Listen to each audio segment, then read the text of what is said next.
if a once-in-a-generation recession happens during your retirement? Can your retirement withstand it and still allow you to stay safely and comfortably retired? In this video today, we're going to answer this exact question by looking at a case study of some of history's worst recessions and show how a specific retirement spending plan would have held up. Now, the reason we're exploring this issue today is because if you've turned on the news over the last 6 months, you get the impression that a recession is guaranteed to be coming here in 2023. Everywhere you turn, it seems there is another reason for the market to crash and for your retirement to be ruined. Well, if these type of headlines raise your blood pressure at all, know that the silver lining here is none of these headlines hold any validity because no one knows what's going to happen.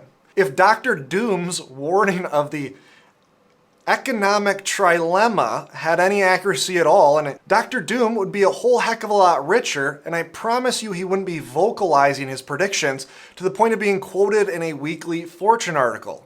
Instead, he'd have an investment fund where he would test his predictions in the real world, and he'd be making loads of money off of it if it were accurate at all. But even though you shouldn't put stock into fear-mongering articles like these, it's important to be aware that economic turmoil is potentially always right around the corner.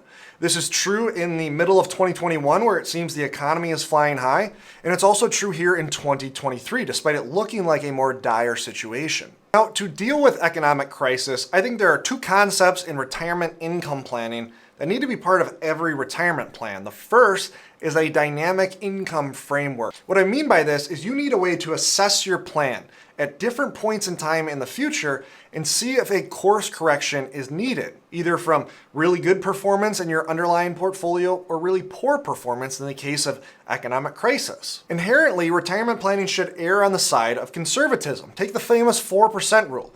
It was based off looking at the worst case spending scenario for a 30-year retirement and investing in a classic 60-40 portfolio. But did you know the average sustainable withdrawal rate moving through time was over 6%? And so generally, you want to be more conservative when planning for unknowns on a longer time horizon. But as you live past certain risks or economic conditions are better than worst historical cases, this means your retirement nest egg can sustain more funding. On the flip side, you also need to be aware that the future might be worse than the last 100 years.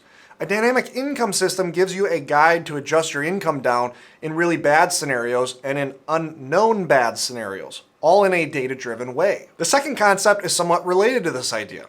If nothing in retirement changes, the older you get, the more you're able to spend from your portfolio. This is because the length left in your plan shrinks, and so therefore the longevity risks shrink, therefore the amount of conservatism that you need to add to your plan shrinks. If you start retirement with $1 million portfolio and you're spending $70,000, and then 15 years later into retirement, you still have $1 million portfolio, well then you can afford to spend a lot more than $70,000, even though you're in the exact same financial position. Because the longevity risks have started to decline, you can now spend more and your portfolio can sustain more. Said a different way, the level of spending from your plan should be tied to the time you have left in that plan. And this isn't to say that you spend that value personally.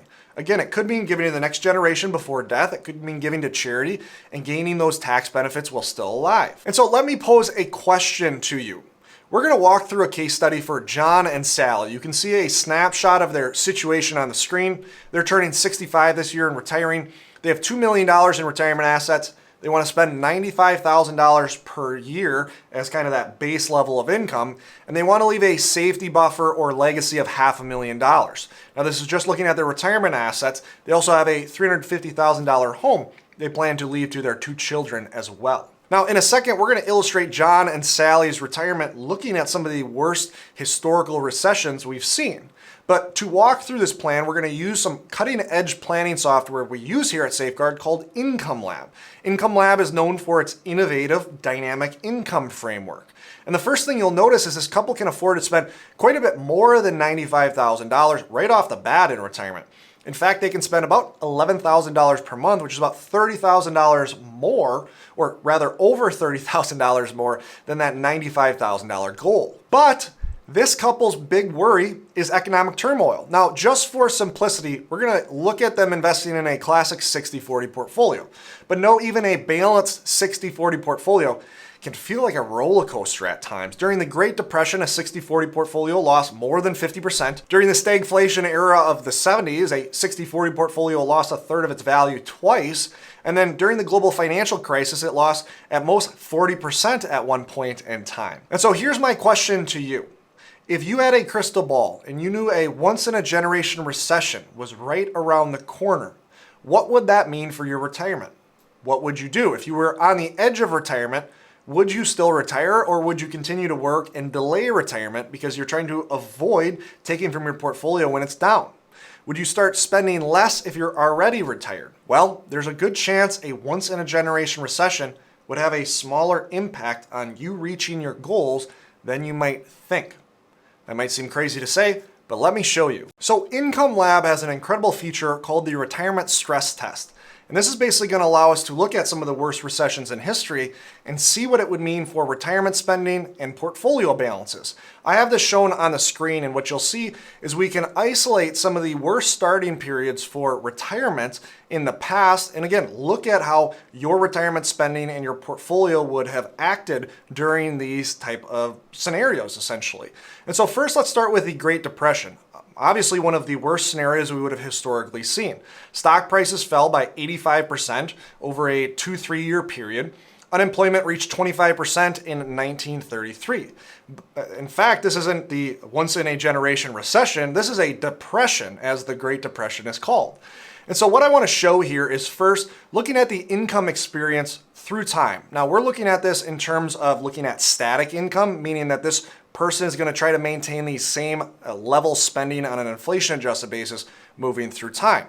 And then what we'll see here with these red dotted lines and then green dotted lines is essentially income adjustments up and down. And so in the background, in this lighter shaded area, you'll see what we want to plan on spending. And then this dark blue line is the actual experience they would have had. Down below, then, we can see the balance and guardrails here. And so you would think that if you retired right before the Great Depression, that would be the worst timing in history that we would have seen, especially as we told this client they could spend more than they had planned on spending. If they want to spend $95,000 a year, that's about $8,000 per month. We're saying they could spend about $11,000. And so we already know there's some room for safety margin in terms of reaching their goal. But interestingly enough, if we would look at this couple retiring in April 1929, a terrible starting period, we would see that initially their portfolio would rise slightly to about a inflation-adjusted balance here of $2.2 million. This portfolio would then end up falling well below $1 million, so a huge drawdown, all things considered. Now you can see the guardrails both in green and red, and you'll see that we do hit a guardrail, which means that does inform us we should be adjusting our income down.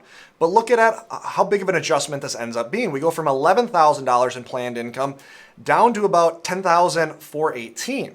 Now, this still would have been a gut-wrenching loss, all things considered. It would have been hard for anyone to stick through seeing their portfolio go from $2.2 million down to less than $1 million. But nonetheless, as we see moving through time, they would have ended up hitting a upper guardrail, thus adjusting their income up later in, about 3 years away from when they would have made that adjustment down. Actually, a little bit less we would have seen.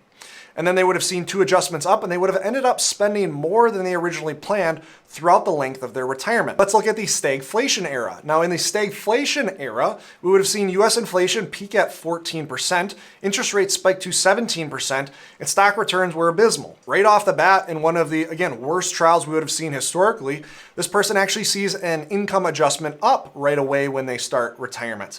And then we enter in some of those really poor earning years for the stock market. We see, again, their balance go from about $2.2 million, eventually down to about just under $700,000 over the first 15 years of retirement. But nonetheless, again, we made some income adjustments down. Again, these income adjustments still put us at a point where this couple would be spending more than they originally wanted to spend. And then we'd see income adjustments up later as things started to balance out. Now, again, it is worth noting this portfolio does not grow in inflation-adjusted value over time. In fact, it ends with a $500,000 reduction, all things considered. But they accomplished every one of the goals that they had in retirement, and they still left a larger balance to the next generation than they were planning on. And so if your goal is also to meet all of your goals and then also see your balances grow through time, that's going to be a lot harder goal to meet. It's going to mean you work longer and things like that. Now, it's not impossible, but nonetheless, if we're talking about the worst recession in history and your retirement goals still being met, is that really a failure, all things considered? And then finally, we'll look at the global financial crisis. Again, many of us are familiar. We remember the global financial crisis. Stocks lost 50% from 2007 to 2009. U.S. unemployment hit 10%. And basically what we'll see here now, we won't be able to look all the way through the end of this person's plan because they would technically still be in it if they retired in 2008 at age 65. But nonetheless, once again, we see a small adjustment this person would have to make during the decline that we would have seen in the global financial crisis that would have happened, and they would have stayed with this reduction for, let's say, 5 years. Once the market then recovered, they were actually able to adjust their income back up and they'd be spending more than they originally started out. Now, I guarantee your situation looks a bit different than John and Sally's. You may have more in assets, you may have less in assets, but the overall message might be very similar. A once-in-a-generation recession, as bad as it may be for a lot of retirees, can simply mean business as usual. Yes, there is going to be some pain and worry.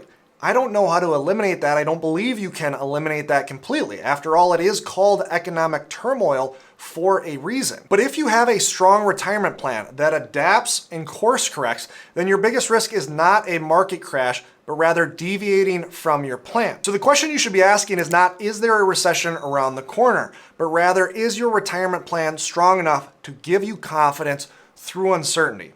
If it's not, our team here at Safeguard can help. You'll find a link to our website as well as other contact information in the description below, as well as on the screen. And if this video made you think more deeply about your retirement plan, consider this question. What do you ultimately want your money to do for you in retirement? What is the priority of your goals? There are only 3 things that your money can accomplish in retirement. Click on this video to learn more. And always remember, you don't need more money, you need a better plan. Thanks for watching.